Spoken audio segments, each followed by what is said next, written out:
ঋতুপর্ণা রুদ্রের লেখা গল্প চোখের আলোয়।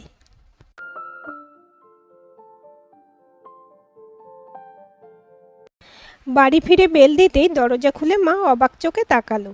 কী রে বাবু, আজ এত তাড়াতাড়ি অফিস থেকে ফিরলে? আরে আজ বস ছিলেন না, মাথাটাও খুব ধরেছে, তাই তাড়াতাড়ি ফিরলাম। একটু জল দাও। একতলায় বাবা মা থাকেন, দোতলায় আমরা। এখনও রান্না একসাথেই হয়। দোতলায় উঠে দেখি আমার শোবার ঘরের দরজা বন্ধ। মিলি কি দরজা বন্ধ করে ঘুমোচ্ছে নাকি? একটু শোবো ভাবছি, মাথাটা যন্ত্রণায় ছিঁড়ে যাচ্ছে। দরজায় ধাক্কা দেবার আগেই খুট করে একটা শব্দ হলো। দরজা খুলে বেরিয়ে এলেন একজন ভদ্রলোক। বছর 35 বয়স, সুন্দর চেহারা, ভালো জামা কাপড় পরা। কিছুক্ষণ স্তম্ভিত হয়ে রইলাম। আমার শোবার ঘর থেকে একজন পুরুষ মানুষ বেরিয়ে আসছে। ব্যাপারটা কি? মিলি কোথায়?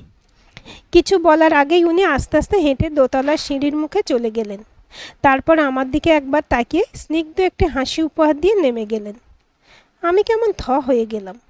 মানুষটির মুখ চেনা চেনা, কিন্তু কোথায় দেখেছি মনে পড়ল না। ঘরে ঢুকে দেখি মিলি লাগোয়া বাথরুম থেকে বেরিয়ে আসছে। আমাকে দেখে অবাক। তুমি এই দুপুরবেলায় বাড়িতে? শরীর ঠিক আছে তো? কোথায় আমি প্রশ্ন করব, ওই দেখে বলে চলেছে। ভদ্রলোক কে মিলি, যিনি এইমাত্র চলে গেলেন ঘর থেকে? মিলির মুখ দেখে মনে হলো আমি নই, বিরাট কোহলি এসেছে। চোখে ততটাই বিস্ময়। ভদ্রলোক চলে গেলেন? কী সব বলছো? অফিসের পার্টি থাকলে মাঝে মাঝে খাও জানি, আজ কি দিন দুপুরে মদ খেয়ে এসেছো নাকি? ও মা, শিগগির এসো, দেখো তোমার ছেলের কাণ্ড কী সব বলছে। মিলি চেঁচামেচিতে মা চলে এলো। তারপর দুই নারীর কি আকুল চিন্তা। যত বলে আমি নিজে দেখেছি কাউকে চলে যেতে, ততই দুজনে বলে হতেই পারে না। হ্যাঁ রে বাবু, সত্যি বলতো, কিছু খেয়ে টেয়ে আসিসনি তো? কেউ আসেনি রে, আমি তো লিভিং রুমে বসে টিভি দেখছিলাম।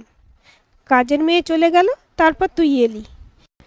কেউ এলে তো দরজা দিয়েই আসতে হবে, তাই না? আর তুই বলছিস এখনই চলে গেল। কই, কেউ নিচে নামেনি তো? তুমি এখন কোথায় ছিলে মা? মা একটু থতমত খায়। আমি বাথরুমে ছিলাম, কিন্তু কেউ আসেনি, তোর মনের ভুল। আমি চুপ করে গেলাম। হঠাৎ দেখি মিলি ফোঁপাচ্ছে। মা, তোমার ছেলে এইসব মিথ্যে গল্প বলে আমার বদনাম করার চেষ্টা করছে, দেখো। এরপর আমার নামে ডিভোর্সের মামলা ফাঁদবে। আমি ফেসবুকে এরকম গল্প পড়েছি। হুম। মা দেখে কটমট করে আমার দিকে তাকিয়ে মিলির চোখের জল মোছাচ্ছে। যাকগে, একটা ওষুধ খেয়ে একটু শুই। হঠাৎ খেয়াল হলো, কই, মাথার যন্ত্রণা আর নেই তো, একদম ঝরঝরে লাগছে।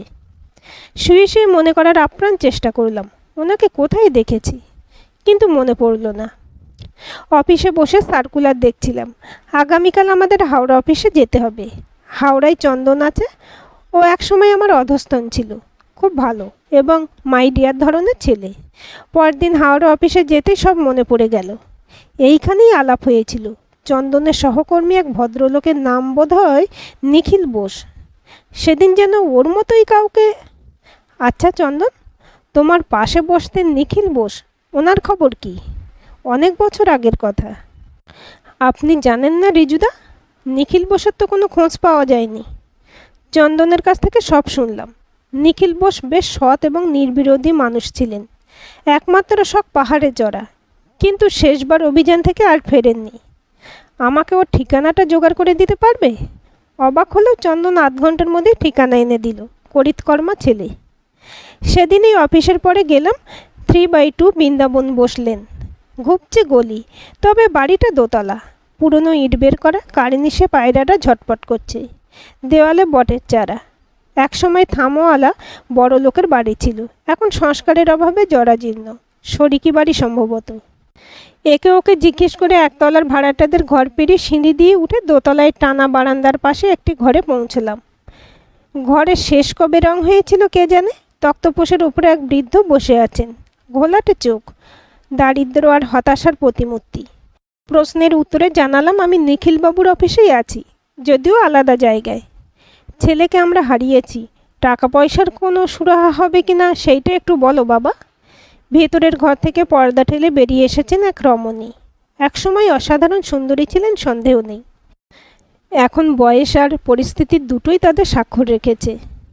প্রণাম করে বললাম, আমাকে নিজের ছেলে মনে করে সব খুলে বলুন তো মাসিমা। এতদিন বাদে কোনো সহমর্মী পেয়ে দুজন অসহায় বৃদ্ধ মানুষ আকুল হয়ে পড়লেন। নিখিল ভালো রোজগার করলেও টাকা পয়সা কিছু জমাতো না। পাহাড়ে চড়ার নেশা ছিল, ঘর সংসার এসবে মন ছিল না। একের পর এক শৃঙ্গ অভিযানে তার বেশ নামও হচ্ছিল। বছর 8 আগে নন্দাঘুঁটি অভিযান থেকে সে আর ফিরল না। সাথে যারা ছিল তারাও নাকি যথেষ্ট খোঁজাখুঁজি করেছিল, কিন্তু মৃতদেহ পায়নি। তারপর থেকে এই দুজন অসহায় মানুষের পাশে আর কেউ নেই। ও তো বিয়ে করেনি, অফিসে ওর নমিনি আমিই ছিলাম, কিন্তু মারা যাবার কোনো প্রমাণ নেই বলে আজও আমরা 1 পয়সাও পাইনি। ও হারিয়ে যাবার পর অনেক সংস্থা টাকা দেবার কথা ঘোষণা করে। এমনকি শুনেছিলাম ও যে সংস্থার সাথে গেছিল তারা নাকি সভা করে পরিবারের সাহায্যার্থে অনেক টাকাও তোলে। অথচ আজ অবধি আমাদের হাতে কেউ কিছুই দেয়নি। দেখছো তো ওর বাবার অবস্থা। 1 তলার 2 ঘরের ভাড়ার টাকা ভরসা, সামান্য টাকা, তাও নিয়মিত দেয় না। আমাদের দিন চলে না। কতবার ভাবি বুড়ো বুড়ি দুজনে বিষ খেয়ে জ্বালা জুড়ি। কান্নার দমকে মাসিমার কথা আটকে যায়। আমি একটু সময় দিই দুজনকে। ঘরে ঘনিয়ে আসা অন্ধকারকে কাটিয়ে দিতে টিউব জ্বালাই। মাসিমা চোখ মুছে আমার জন্য 1 কাপ চা করেন। খুব সস্তা চা পাতা, তেতো ভাব কাটানোর জন্য 2 চামচ চিনি দেওয়া। দেওয়ালে একটা সুন্দর ছবি বাঁধানো, বরফ মরা পাহাড়ের সামনে হাসি মুখে নিখিল। দেখতে দেখতে আমি হাসি মুখে চা খাই। মাসিমা, আমার স্ত্রী মিলি আপনাদের সাথে দেখা করতে আসবে। মিলি আইনজ্ঞ। ও বহু মানুষের হয়ে তাদের অধিকারের দাবিতে লড়ে। আপনারা ওকে সব খুলে বলবেন। কারা কারা প্রতিশ্রুতি দিয়েও টাকা দেয়নি, যা কাগজপত্র আছে সব ওকে দেবেন। ও কপি রেখে সব আপনাদের ফেরত দেবে। কিচ্ছু চিন্তা করবেন না, আমরা আছি আপনাদের সাথে। মাসিমার মেসোমশাই সিঁড়ির মুখ অবধি এসে বিদায় জানালেন। এক চিলতে আশায় দুজনের মুখ সামান্য উজ্জ্বল। ফিরে এসে মিলিকে সব খুলে বললাম। আমাদের বিয়ের প্রায় 12 বছর হয়ে গেলেও কোনো সন্তান হয়নি। আসলে মিলিরই সামান্য শারীরিক ত্রুটি আছে। দত্তক নেবার ইচ্ছে থাকলেও সেটা এত সময় সাপেক্ষ এবং জটিল যে আজও আমরা তা করে উঠতে পারিনি। বছর 5 আগে কর্পোরেট চাকরি ছেড়ে মিলি ওর 2 বন্ধুর সাথে আশা নামে এক সংস্থা খুলেছে। ওরা নিখরচায় আইনি পরিষেবা দেয়। দুস্থ মহিলা, বিচারাধীন বন্দি থেকে নিগৃহীতা গৃহবধূ সবাই ওদের তালিকায় আছে। এটাও যোগ হলো। চিন্তা করো না, আমি কালই যাব। দেখছি কতটা কি করা যায়। মিলির আশ্বাস বাক্যে আমিও সাথে সাথে নিশ্চিন্ত হয়ে গেলাম। জানি ও একাই 300। আগামীকাল আবার আমাদের দিল্লি অফিস থেকে মিসেস কাপাডিয়া আসছেন। ভদ্রমহিলা আগে দুধে আমলা ছিলেন, রিটায়ার করে আমাদের অফিসে কনসালটেন্ট হিসেবে যোগ দিয়েছেন। এনাকে সবাই বেশ ভয় পায়। কে জানে কাল কি হয়। গত 1 বছরের ডেটা এবং অ্যানালিসিস ল্যাপটপে ভালো করে দেখে নিচ্ছি। 1টা নাগাদ ঘুম এসে গেল। আধা সরকারি অফিস হলো আজকের মিটিং রয়েছে পার্ক হোটেলে। মিসেস কাপাডিয়া ওখানেই উঠেছেন। প্রাতরাশ থেকে বিকেলে চা পর্যন্ত সবই 5 তারায়। মোটামুটি ভালোই উতরে গেল সব কিছু। জিএমের মুখে একগাল হাসি। সান্ধ্য চা এবং ফিশ ফ্রাইয়ের সাথে টুকটাক আলোচনার ফাঁকে জিএম দেখি হাত নেড়ে ডাকছেন। Riju, Mrs Kapadia would like to discuss something with you. কেমন থতমত খেয়ে গেলাম। হঠাৎ আমার সাথে কিসের আলোচনা? জিএম সাহেবও কিছু জানেন বলে মনে হলো না। সবাই যখন বেরিয়ে গেল আমি তখনও লাউঞ্জে আর 1 পেয়ালা চা খাচ্ছি। ঠিক 6:30 ম্যাডাম ডেকেছেন ও শুটে। এদিকে বিকেল থেকে আমার আবার প্রবল মাথা ধরেছে। একটু একটু অস্বস্তি নিয়ে 4 তলায় গিয়ে নির্দিষ্ট ঘরের দরজায় বেল দিলাম। ঠিক 6:30 বাজে। মিনিট খানেক অপেক্ষার পর দরজা খুলল। সামনে একটি মেয়ে, অল্প বয়স, পরনে শাড়ি, ঠোঁটে হাসি আর 2 চোখে অদ্ভুত মায়া জড়ানো। শুনেছি মিসেস কাপাডিয়া একাই এসেছেন। তাহলে এ কে? কাজের লোক বলেও মনে হয় না। সোফায় বসলাম। ম্যাডামকে কোথাও দেখতে পাচ্ছি না। মেয়েটিকে ভীষণ চেনা লাগছে, কিন্তু পরিচয় জিজ্ঞেস করা উচিত হবে না। মেয়েটি সামনে বসে অপলকে আমায় দেখছে। মাথার যন্ত্রণাটা বাড়তে বাড়তে আমার চোখটা বোধহয় আপনা থেকে বুঝে এসেছিল। হঠাৎ বিদ্যুৎ চমকের মতো মনে পড়ল ওকে কোথায় দেখেছি। Hi Riju, are you all right? চোখ খুলে দেখলাম ভিতরের ঘর থেকে ম্যাম বেরিয়ে আসছেন, আর সামনের সোফাটা ফাঁকা। উঠে দাঁড়িয়ে সম্ভাষণ করতে গিয়ে দেখলাম কোন মন্ত্র বলে মাথা ধরা আর নেই। তারপর ম্যাম আমার সাথে অনেক গল্প করলেন, এমনকি জোর করে আর্লি ডিনার করিয়ে দিলেন। কিন্তু কেন ডেকেছিলেন সেই হদিশ পেলাম না, শুধু গল্প করার জন্যই? কে জানে। 8টা নাগাদ লিফটে নামতে নামতে একটু আগে দেখা মাধবীর কথা মনে পড়ছিল। প্রায় 22 বছর আগে আমি তখন তপন স্যারের কোচিং ক্লাসে কেমিস্ট্রি পড়ি। মাধবী ছিল স্যারের মেয়ে। মিষ্টি চেহারায় বড় চোখের মাধবী আমার বুকে তরঙ্গ তুলত। ওর দাদা স্বপ্নময় আমাদের সাথে পড়তো। লেখাপড়ায় বেশ ভালো ছিল। দুজনের চোখে চোখে কদিন কথা হবার পর আমি মাধবীকে একটা চিঠি দিই, কিন্তু কিভাবে যেন স্বপ্নময় সেটা খুঁজে পেয়ে স্যারের হাতে তুলে দিয়েছিল। ফলে স্যার আমার মাকে ডেকে যা নয় তাই বলেছিলেন, এবং জয়েন্টের আগে কেমিস্ট্রি আমি একাই পড়ে পরীক্ষা দিই। মাধবীর সাথে আর কখনোই দেখা হয়নি। সেই বয়সে সাহস এবং মোবাইল দুটোই ছিল না। আজ এত বছর পরে দেখা করার প্রবল তাগিদ অনুভব করলাম। পরদিন সকাল 7টা নাগাদ বাইকে করে হাজির হলাম স্যারের বাড়িতে। ঝাঁ চকচকে 3তলা হয়ে গেছে। সামনের গেটে লেখা স্বপ্নময় চক্রবর্তী। বেল দিতে দরজা খুলে দিল একটা ছোট মেয়ে। বছর 7-8 হবে।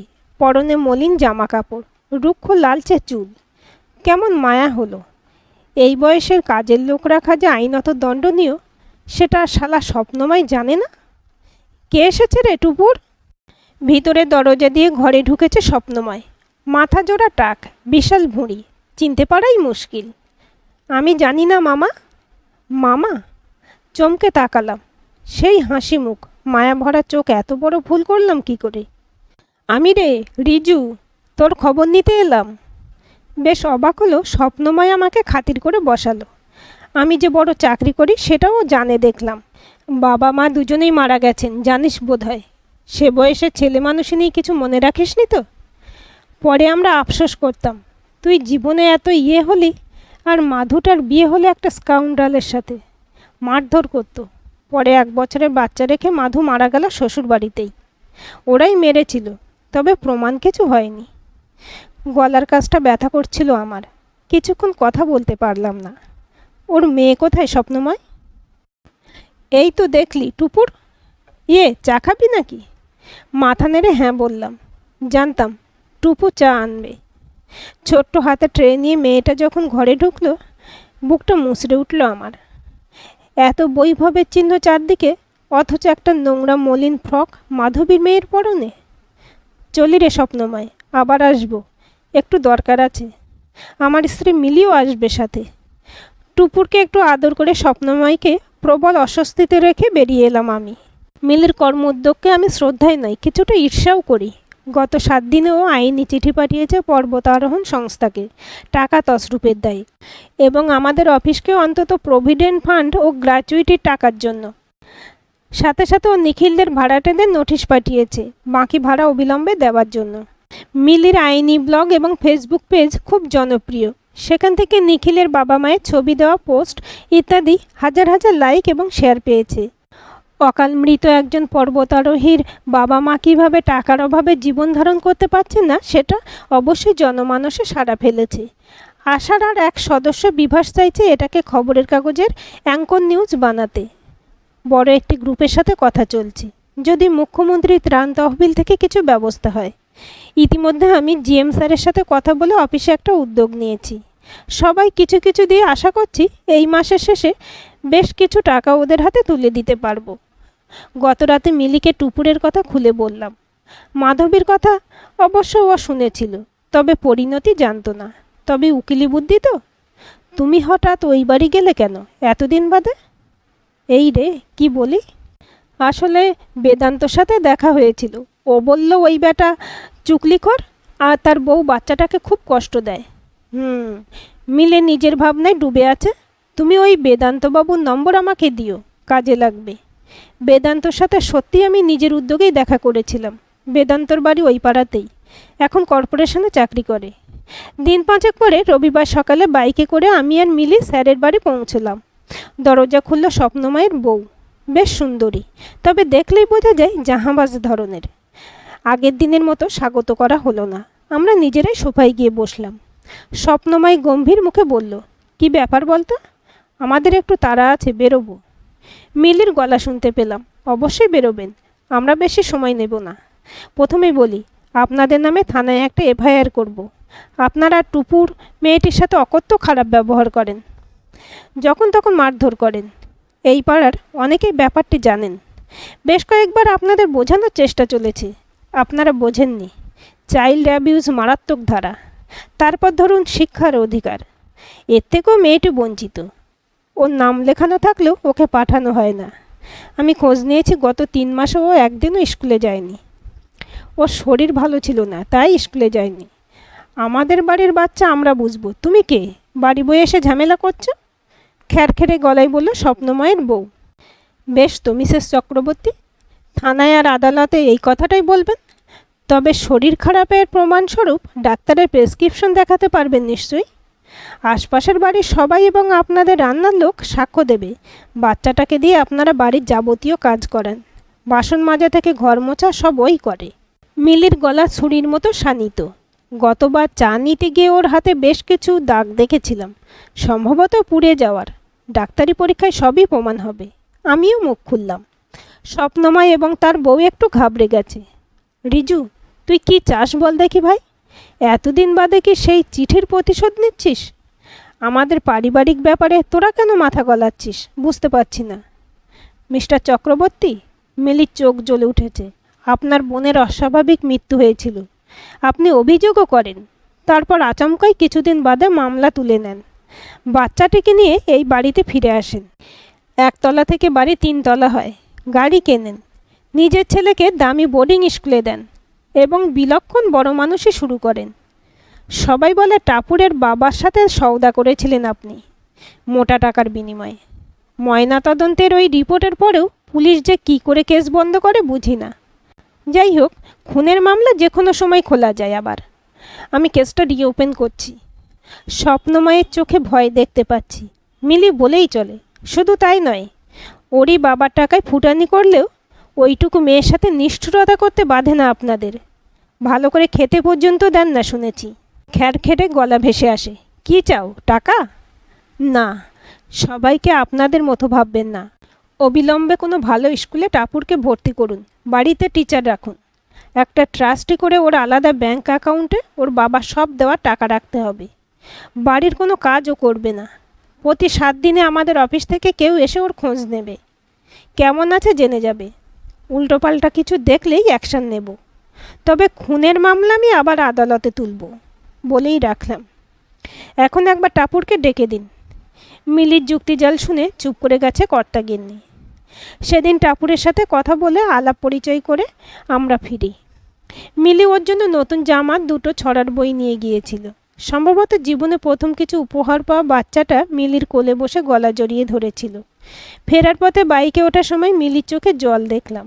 বললাম, আমার লৌহ মানবী কাঁদে বলে তো জানতাম না। উত্তরে বাইকে বসে পিছন থেকে আমায় জড়িয়ে ধরলো। বছরখানেক কেটে গেছে, মিলি ওর আশা নিয়ে খুব ব্যস্ত হয়ে পড়েছে।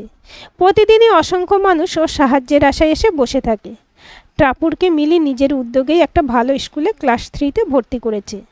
বেশিরভাগ সময় আজকাল ও আমাদের বাড়িতেই থাকে। আজ রবিবার বলে দেরি করে ঘুম থেকে উঠেছি, তাও কেন যেন টিপ টিপ করে মাথা ধরে রয়েছে। খবরের কাগজটাতে চোখ বুলোচ্ছিলাম। 1 গ্লাস দুধ নিয়ে মিলি আর টাপুরের মধ্যে যুদ্ধ চলছে। টাপুর কিছুতেই দুধ খেতে চায় না। রান্নাঘর থেকে মাংস রান্নার সুঘ্রাণ আসছে। আজ মাসিমা মেসোমশাই আমাদের বাড়িতে দুপুরে খাবেন। চন্দনকেও আসতে বলেছি, সেই উপলক্ষে মা নিজের হাতে সব রান্না করছেন। এমন সময় বেল বাজলো। এত তাড়াতাড়ি অতিথিরা তো আসবেন না। কে এলো দেখতে এগিয়ে গেলাম। মাথার যন্ত্রণাটা এত জোরে হচ্ছিল যে আর একটু হলে পড়ে যাচ্ছিলাম। কোনো মতে সামলে নিয়ে দরজা খুলে অবাক হয়ে গেলাম। কে এসেছে রে? মায়ের প্রশ্নের উত্তরে দরজাটা বন্ধ করে হেসে বললাম, কেউ না মা। মাথাটা ফুরফুরে লাগছে, কাল থেকে যদিও অনেক কাজ। টাপুরকে আদর করে বললাম, একটা গল্প শুনবি মা? আজকের গল্পটি আপনাদের কেমন লাগলো কমেন্ট করে জানাবেন। ভালো লাগলে অবশ্যই একটা লাইক দেবেন আর চ্যানেলটি সাবস্ক্রাইব করে সাথে থাকবেন এবং নতুন ভিডিও আপডেট পেতে বেল আইকনটি ক্লিক করে রাখুন। গল্পটি ভালো লাগলে অন্যদের সাথে শেয়ারও করতে পারেন।